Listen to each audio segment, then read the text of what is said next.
Hey everyone, it's Arthur, and we are here live with another edition of Latinas in Accounting Tech. And I'm really excited to share with you the story of our special guest. But first, I want to talk to you a little bit about Contabi. So I am one of the co-founders of the Contabi Alliance, and we are an international association of professional accounting firms. And our purpose is to lead, connect, and accelerate the adoption of cloud accounting across the Americas, from Canada all the way down to Argentina, by creating an engaged, globally recognized Latino community. So if you've been following along with our series, you know that we've been highlighting some of the leaders in the accounting tech industry. And the great thing about it is it's also representing different backgrounds. It's representing a number of leaders that have experienced different things, but the thing that brings us all together is that we share the same culture. Some of us share the same language, that we're bilingual in not only Spanish, but many of our leaders that we've highlighted speak other languages as well. So today, I'm very pleased to have the opportunity to interview Leslie Rodriguez from Expensify. And she has an interesting story that I cannot wait to get into. Her background is very extensive across the board, and she has a background in accounting. So without further ado, it's my pleasure to introduce you and highlight Leslie Rodriguez. Hi, Arthur. Thank you. I'm good. Thank you so much for having me. I'm super excited to be here. Yes, of course. So I'm here in San Francisco, and you are in? I'm normally based out of New York City, but right now I'm in Chicago visiting a cousin who just had a baby. So I'm here to visit her during quarantine. Okay. All right. So we are live, so we know that, anything can happen. Right? Anything can happen. Absolutely. Yeah. But yeah. Yeah. Excellent. So Leslie, you are the head of CPA Partnerships at Expensify. Yeah. So we do want to get into your story, but talk to us. What is Expensify, and what is your role there? Sure, absolutely. So Expensify is a tool that when I was an accountant, I wish I had this tool in my arsenal. So Expensify at its core is just a tool that allows you to simplify the receipt capture process, right? And so it's an app, and anyone who has a need to capture receipts is able to use it, take it out, take a picture of the receipt, and Expensify then with our technology is able to smart scan it. And what that means for us is we capture the date, the merchant, the amount, we digitize that process, allow the end user, so the employee usually, to code it, and then we process that onto the accounting package. So in a nutshell, we're receipt capture. Excellent. And so you've always had a passion for accounting, like you knew that that's what you wanted to do? Oh God, no, that could not be further from the truth. Absolutely not. And I think this is a really common story that people don't really share, is that accounting, you come into it because it's a pretty relatively safe job. That's how it was sold to me when I was going to college. A family friend happened to be an accountant. She's like, if you're, questioning what you want to do, accounting is a pretty safe route. And at that point, you only needed like a 4-year undergraduate degree to become a public accountant. So I did that. And then by the time I did my junior year, like I was so stuck in this path that I felt like I couldn't really get out. So I finished my degree. And then I went on to movie and television accounting. But at some point, I just kind of realized like, hey, this isn't really fulfilling me creatively in the way that I really need to be fulfilled. And I was pretty lucky that I worked at a company that was small enough that I was able to go to my bosses at that point. And I was honest with them. I was like, look, like I'm just not really fulfilled here. Can I work part-time and go back to school part-time? And they said yes. And I was very, very fortunate that I was able to make that transition. So by the time I got into fashion school, which was where my heart and my passions really lie, I had this full background in accounting and television and movies, and just trying to transition again into another career. And I have a second undergraduate from Parsons, the new school, in women's fashion design. Wow. So accounting and the creative side, so creative accounting? It's totally there. It's totally there. There is definitely a need for it. Yeah. Yeah. So you're in New York. So obviously, I'm sure growing up in New York, fashion is very, it's everywhere, right? Trendsetters in New York. But you had the opportunity to work on the Anthony Bourdain show. Is that right? Yes, that's right. So the production company that I was very fortunate to work at was the Bourdain show. So it's a production company that they did at that point over 100 shows, but Bourdain was their biggest show, right? And so I was there through their transition from Travel Channel over to CNN, which was huge for them. That's where they won their first Emmy. And then with Tony, we worked on a bunch of other shows. There was a show called The Layover, and he started transitioning to movies. So it was a huge production, and something that people really don't understand about movies and television is that it's very limited, right? You can create a movie in 6 months or a show in 2 months, but then you're on to the next job. So as a cost accountant, it's very transactional, right? You're constantly searching for this next gig. So what made Anthony Bourdain's show different is that it had 10 seasons. So it truly became this 9 to 5 that gave me the stability to then realize, you know what, this isn't working for me. I see. And so can you just define what is cost accounting? Yeah, no, great question. Because I think, again, a lot of accountants don't truly understand. People who don't understand accounting don't understand that there are nuances to accounting, right? And so cost accounting is just straight up just expense capture, right? And so when you're on a shoot or when you're at a movie set, there's a lot of cash that's being handled. There's a lot of petty cash that's being handled. And so you need someone that is going to keep those records for infinite amount of reasons, whether you have a backer that really wants to see what's happening, where their money is being spent, whether for tax purposes. So I remember I was shooting in Connecticut because that particular movie was benefiting from some tax benefits, some tax incentives that the state of Connecticut gave to be able to shoot there. So then you need to keep a very detailed record of where all of this money went to be able to then claim the tax benefit.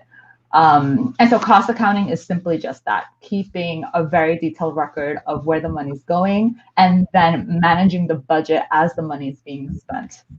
I see. So kind of expense management kind of led you to where you are today. But before we get into that, share with us, your story, kind of where'd you grow up, family, Absolutely. ¿De dónde eres? Raíces nativas. Sí, claro. Con gusto. So I am a child of Colombian immigrants. My mom came over from Colombia in '79. She happened to be working for some lady who had a connection at the Colombian consulate. I think she was working like as a nurse or a housekeeper. And the lady was like, look, I trust this woman. Like, if you need someone to go over to New York with you, take Avelina. My mom's name is Avelina. And so my mom, of course, didn't say no. How do you say no to a possibility, right? Like this woman who grew up on a potato farm and all of a sudden she gets this opportunity to go to New York. Like, who would say no to that? And so my mom tells this crazy story about how she got to New York and was making $25 a week because that's what you were making in '79. And in pesos, that was so much money, but in New York, that's nothing. And she said that she used to live on Fifth Avenue and she didn't know anyone. So what she would do is like, she would take walks around the block, and she's very religious. So she would go into like a Catholic church and just like sit and pray because didn't have any friends, didn't know the language, didn't really know where else to go. But eventually she got her footing, and she would travel back and forth from New York into Colombia to visit her family. And on one of those trips, she met my dad, and they fell in love via love letters. I guess my dad would write her. And then my mom went back, got married, and brought him to New York. And that's how I was born in New York. Wow, people wrote letters to each other. My mom still has them. I have too much cringe. Like I can't even imagine reading them. They're so private. But yeah, my mom still has those love letters. Wow, that's a great story.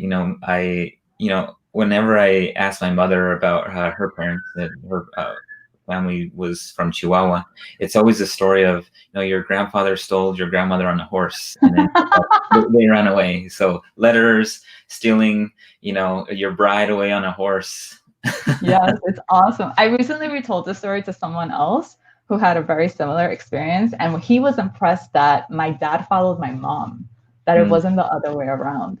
And I think that just goes to point out my mom's own personal strength. Like, as a woman of color, and I think as a Latina, like that's not really encouraged in our countries. And there was something within her that she's like, I'm soy luchadora, like I'm just gonna continue to do this, right? And wherever this takes me, that's where I want to be. Yeah. Yeah, no, that's great. So yeah, that's a great story. So she came to New York, and I believe that there's a song that says, if you can make it there, you can make it anywhere, right? So Yes, that's right. that is, not knowing the language, not knowing many folks. So that's great. But you grew up in the Bronx, correct? Yes, yes, I So grew up in the Bronx. so I you've think got that's the just like a Bronx. very unique experience because where I grew up was a very Black and Hispanic neighborhood. There wasn't much diversity outside of that, even though New York is very culturally diverse.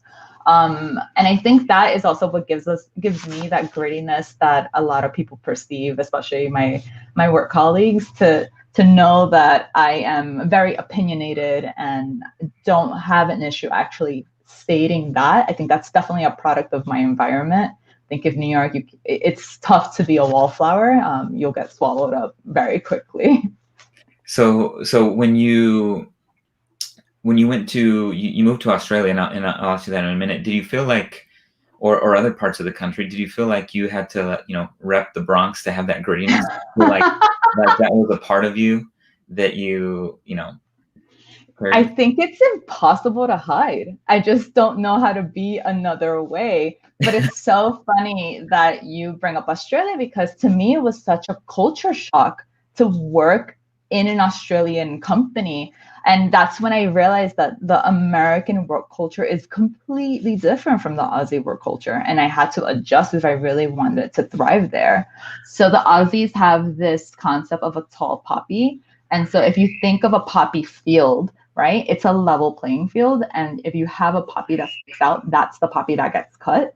And so it's to show you that you shouldn't, no debes sobresalir, like you shouldn't be over, you shouldn't be like a show off, and Shouldn't you be. should have this like quiet confidence that is just so not American. I think Americans are like, be the best, be the baddest, be the greatest, like market yourself, like sobresalir, right? And the Aussies were just not keen to that at all. And so it was a really strong cultural shift that I had to adjust to as an American going into an Australian company. Wow. Yeah, I think I can relate there in working for an Australasian company that that was founded in New Zealand. Is well, you just said keen. Like I remember when I started working at the company and folks were saying, I'm keen on this, I'm keen on that. Like, does that mean they're not cool with it? Does it mean like something's wrong with me? Like, what is it? So I had to look it up, and I learned it was just common. But your point on not standing out or highlighting others, I think is very true. I think coming from a sales environment that I was, very all about President's Club and highlighting the best salespeople and wanting to introduce a sales club or President's Club program, it was like, well, we want everybody to win. We want to recognize everybody. I'm like, and so yeah, that's spot on. Yeah, the Aussie work culture, I think, taught me as a person first and as a professional so much, and I still take a lot of values from that. And it was a great experience to actually go over and take myself out of my comfort zone for a bit. So, question for you. So, being Colombiana, obviously, I'm assuming you enjoy coffee. There's a coffee culture, Colombia. Yes, yes. And then you've got the Aussie coffee culture, which is, which is it? Is it a flat white? Is it a? No, es un periquito. It's like a café con leche is what we would call it. Like a perico, it's a café con leche. Yeah. Okay, perico is a café con leche. Excellent. It literally means mixture, is what it means. Excellent. Yeah. Yeah, that was the other thing that I was just kind of, not aware of is the coffee culture. Huge coffee culture. You know what I found that when I went there, that the Met cafes first started in Australia. They love their coffee, and their coffee is always so strong. Like it's 2 espresso shots. And Colombian coffee, if you're in Colombia or having Colombian coffee, it's actually pretty weak because the best coffee is exported. So if you think of Colombian coffee, I think of a milky coffee and something that you have maybe like a little shot of to accompany whatever you're doing. And you have it at any day, any time of the day. Like, it's not just the morning thing. It's like, oh, Yeah. it's 2 PM. Let's have it with like a snack. Yeah. Yeah. So a question for you, Leslie, is what are the pressures? So I was listening to a recent interview that you did, and there was a conversation about the pressures of being a professional, being a professional woman, being a professional woman of color, and expectations. So what has your experience been? Because I really enjoyed that conversation that you had on that interview. Yeah. I think there's so many layers, and the intersectionality of who we are as people. I think first, as Latinos, we're already controversial. Just our sheer existence in America, in the States, is already controversial, right? But then add on to that the fact that I'm a woman of color adds more dimension to that. And so it's in the accounting field on its own. It's always been my experience that I'm one of the few women, like even in my own studies when I was doing my undergraduate, I was one of the few women who was becoming an accountant.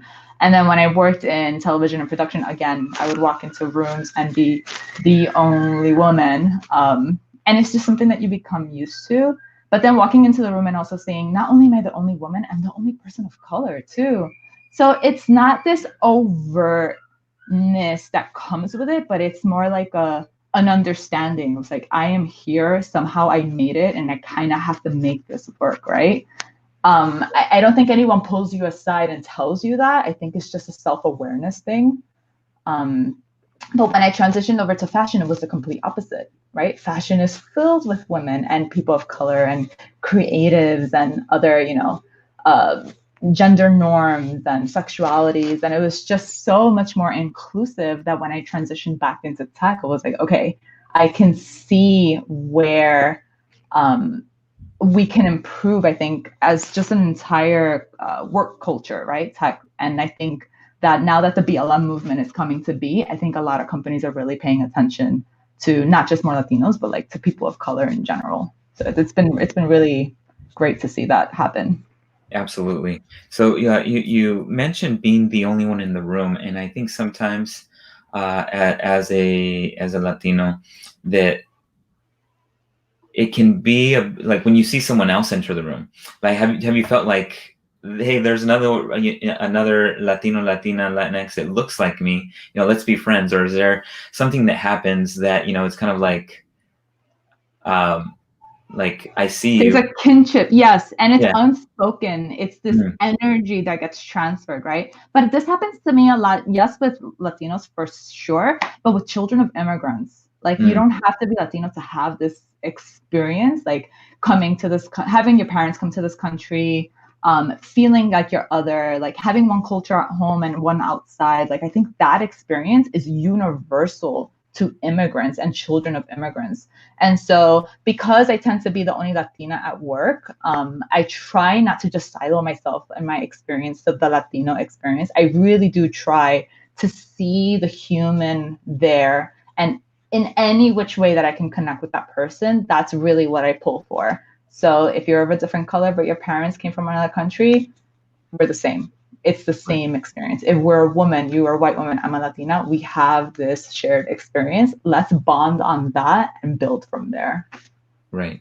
And then, so taking that, another level is the language, right? So you might see someone that, is a person of color, and you have that connection, but they could be, they may not speak Spanish. Not all Latinos, not all Latinx speak Spanish. So have you ever been, felt like you had to demonstrate that you spoke Spanish, whether it's like the pronunciation of your name, Rodriguez, or have you ever felt like I'm offering up something to see if like you recognize what I'm getting back? Yeah. I think I've never been really shy about being proud of being a bilingual person. And this wasn't a choice to be bilingual. It wasn't like I woke up and was like, I'm going to learn Spanish. No, like I learned Spanish the same way many people learn English. It's what you hear from your parents. It's what you're exposed to constantly, right? And so I enjoy being able to throw in Spanish words here and there to non-Spanish speakers, because I think it shifts the perspective of this person is speaking to me in my language, and yet they're throwing something there. It makes them realize that you are something beyond this one conversation. And it gives me as a person a dimension that I think sometimes is lost, especially now in a COVID world where everything is remote. So to be able to say, I think at Expensify, my favorite things are the little emojis. So what we do is we've made our own Spanish emoji. So instead of saying yes, we'll say sí. Or instead Wow. of saying that, we'll say eso, like a chao, right? And so it gives us this dimension as people, as humans. Like we have this shared experience and these shared cultural references. And to be able to share that with like non-Spanish speakers or non-Latinos is kind of cool. Yeah.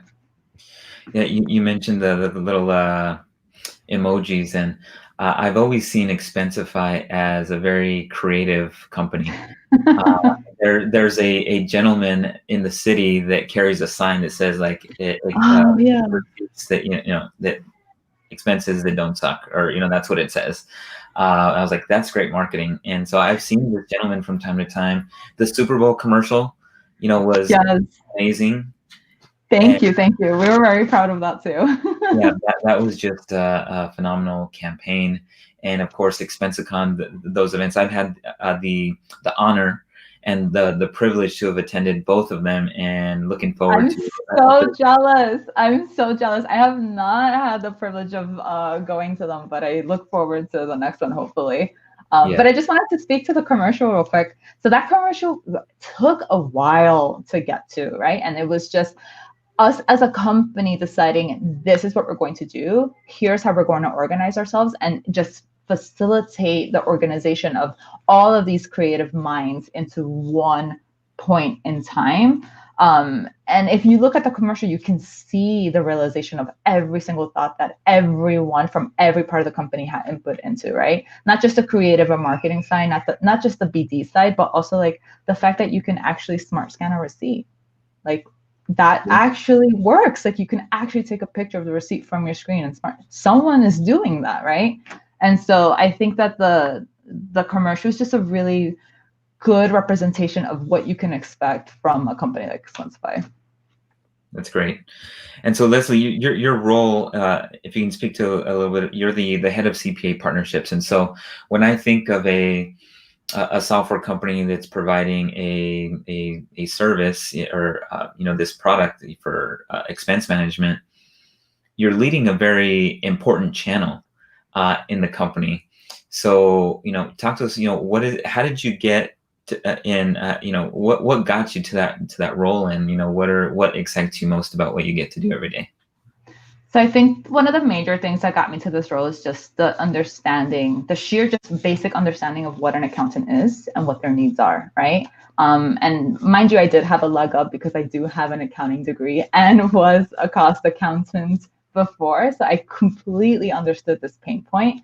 But I wouldn't have been able to get to this point without the actual desire of wanting to do it, right? And so putting aside any hesitations or fears and just kind of going for it. And so just raising my hand saying, I want this. And so that got me, I think, where I'm at now. But then I think the second part to that is actually building those relationships. And that's not something that comes easy to former accountants. I think accountants, they kind of struggle with the networking because we're always, in front of a computer screen for 8 hours a day. And people fail to realize that networking and creating connections is a completely different set of skills, right? And so I think that also took some time for me to pick up and learn how to actually, where to engage accountants, how to engage them, right? And then once you finally establish that connection, try to work within the confines that everyone is given, both the partner and myself, to actually make a fruitful connection and a fruitful partnership. Yeah, relationship building is critical in any, in most roles, and it's definitely not transactional, especially on the accounting side, where accountants are very risk adverse to change the way they've been operating. So there has to be trust. Yes. And there has to be um, that relationship that's built. So yeah, no, I could not agree more. And I think when a product like Expensify comes on the market and you're telling an accountant, all that Excel work that you've been doing and all that hand coding, you don't have to do that anymore. People are really hesitant, like because they have this process that they've so ingrained into themselves, into their employees or their clients. And so it's really, really difficult to move away from that. And so it is my job to first build that trust, show that product in its best light, and say, listen, we can digitize this and literally cut out like a week of work from your closing. And once they actually see it work and trust the product, it's very, very difficult for them to leave because they trust it and they believe it, and it's become their new way of doing things.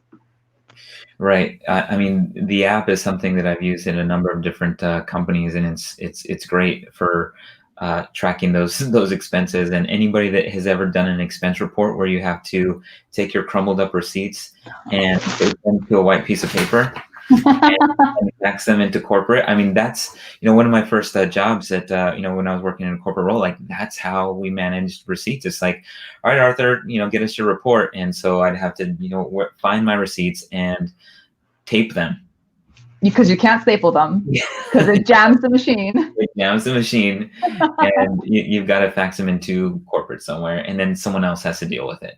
I mean, exactly. And it still happens today. It still happens today. You'd be so surprised at the amount of accountants that come to me and don't understand the tool because they can't get past that mental hurdle of, wait, I don't have to print this out. Like, I don't have to manually, like, it's incredible how much of the market is still untapped because everyone's still doing them manually. Yeah. Absolutely. So we do have some friends here that are saying hello. We've got a little, raise the roof from Bianca Bonilla, one of our members at Contabi, and then we also have Joel saying "Saludos, Arthur." Hi guys, thanks for joining the stream. Yeah. So, in terms of inspirational figures, Leslie, you're in incorporating the creative side and the accounting background. I mean, I think it's a perfect fit for what you're doing. But who are the people that continue to inspire you and to continuing to reach for the stars? Oh my gosh, I think that's such a difficult question because I pull from everywhere, right? I have friends who have done great in accounting roles, and I think that's such a great fit for them. And they've been really inspiring to me. But then I just know that that's not for me. And so I think that actually helps mold my path. Then I look at like my directors at work. I think of two in particular. We have two directors, women of color at my job, not necessarily Latina, but they're super inspiring to me. Like, and I have one of them right now as one of my mentors. And I just find that her guidance is spot on to my experience. And so Anu, if you're listening, thank you.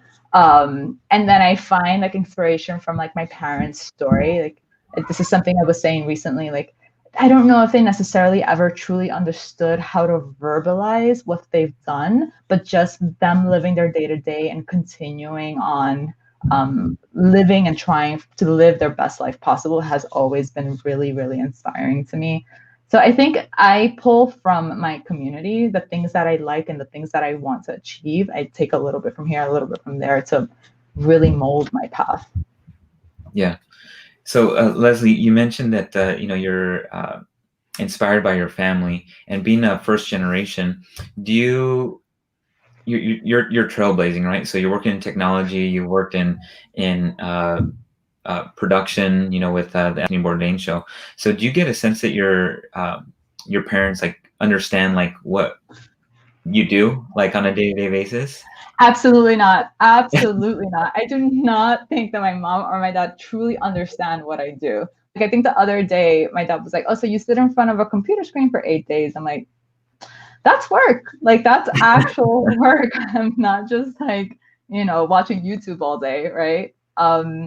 I think because of my parents and their background, it's hard for them to quite conceptualize the difference between like manual 8 hours a day work versus like a corporate environment and the work that is demanding of you. But what I do know and what they have expressed is that they're proud. Whatever it is, as long as I'm happy what I'm doing and satisfied with my job, and I think they're just happy to see me happy and proud that I'm doing well. That is wonderful, that validation. And I think we all long for, you just want your parents to be proud, right? So you want to make them proud by being taking full advantage and using all the resources you can to be that first generation, to build that generational wealth, to build that set the example from an educational perspective for the future, right? So I think that's so wonderful. And the reason I asked you that is because I also get questions like, Arthur, what do you do all day? And so part of it, I've thought about it, is it cultural? Is it generational? But, it's a different way of life and different career experiences. For sure. Yeah, it creates such a generational divide, this whole like leaving your country and leaving everyone for a whole new culture. So like right now I'm sitting here in my cousin's house and I just know that she has had such a different experience from I. But I know that her child and I will connect in a way that she and I will never, because her child will have that experience of being a first generation child of immigrants, of being fluently bilingual from practically birth, of having a different education, of having the potential to earn so much more. Like, it just creates this generational divide that is a very, very unique experience to immigrants. And so, I adore my parents and I'm so happy that they're happy, but will they fully understand? No, I think they're just happy that I'm doing well. Yeah, I think we have a listener that concurs with that. He's like, yes, the mental grind in front of a laptop is real. New school. Where's my cafecito? Well, I think we discovered that it's a perico. Periquito, yeah, like a very, very small mix of milk and coffee, yeah. All right, so there you go. You can order that next time you go to you gotta go to Colombia and get it, yeah. Excellent. Well, this has been a lot of fun, Leslie. And so in terms of, how can people connect with you, reach out to you? Is there a LinkedIn? Is it email? Do you have a preference? Yeah. You can definitely email me if you guys have any questions or just want to get to know me. My email is leslie@expensify.com. It's pretty straightforward. Leslie, my first name, @expensify.com. But if you want to chat with me, the best way to do that is via LinkedIn. So I think the LinkedIn link is at the bottom of the screen. Yep. So on the scroller, right there. So go ahead and just hit me up on that, and I'm happy to chat. Excellent. And so in terms of, who are you looking to connect with? Is it accounting firms? Is it small businesses? Where, for listeners out there, how can they help you? Oh, okay. Yeah, cool. Accounting firms are definitely where my passion lies at Expensify. So if you're an accounting firm and you feel like your clients have expense reporting needs that aren't being met by an Excel sheet and hand typing, yes, definitely go ahead and chat me or send me an email. When it comes to like personally, who am I excited to chat with and connect with? Like, I feel like I'm deprived of this like Latino community that I just found at Contabi, and which I'm super excited to meet everyone in person. Hopefully that will happen soon. So yeah, that I think really, really does excite me. Great. Yeah, well, we look forward to building this community, along with you, right? And so it was something that, as a co-founder with Joel and Hugo, it was something that was needed to identify with, to connect with, and to share with, right? Because we come from different backgrounds, but there's so much that we have in common. And I think on the interview that I heard, there was 6 people on it, and just to hear the word chancla referenced, I think that regardless of of your Mexican descent or Guatemalan or Colombiana, that you know what the chancla is. We all know what the chancla is. We've all had our encounters with the chancla or the pantufla at some point. The pantufla, yes. Well, Leslie, again, thank you. We look forward to hearing more about the great things that you're working on, and we hope this isn't the last time that we connect. So we look forward to collaborating with you in the future. So thank you for joining us today. Thank you for having me. This was so much fun. Thanks so much. Excellent. All right, so hopefully you all enjoyed that interview that we had with Leslie Rodriguez at Expensify, who is doing wonderful things in her company. She shared with us about her upbringing of Colombian descent, being first generation, growing up in the Bronx. She left home to go to Australia, and she's someone that's living her passion. I think we heard that in utilizing her accounting knowledge, experience, and also the passion for fashion and creativity. So good luck to you, Leslie, in all that you do, and we thank you for being a part of our show today. So again, we want to remind you that the Contabi Alliance is an international alliance of accounting firms across the Americas. And if you are an accounting firm that is looking to connect with a community like Contabi, then you can visit our website at thecontabialliance.com. And you can learn more about becoming a member, learn more about who we are, and meet some of our members as well. If you're a small business and you are starting to do business transactions internationally, or you're looking to connect with an accountant that identified that you can connect with culturally and or in Spanish, then you can also visit our member directory, where you can find an accountant across the Americas that can help you grow your business and not just do a tax return for you. So we pride ourselves in building a community of accounting firms that are looking to provide their clients with advice and guidance. So thank you all for tuning in, and stay tuned for more great and wonderful stories. Thanks.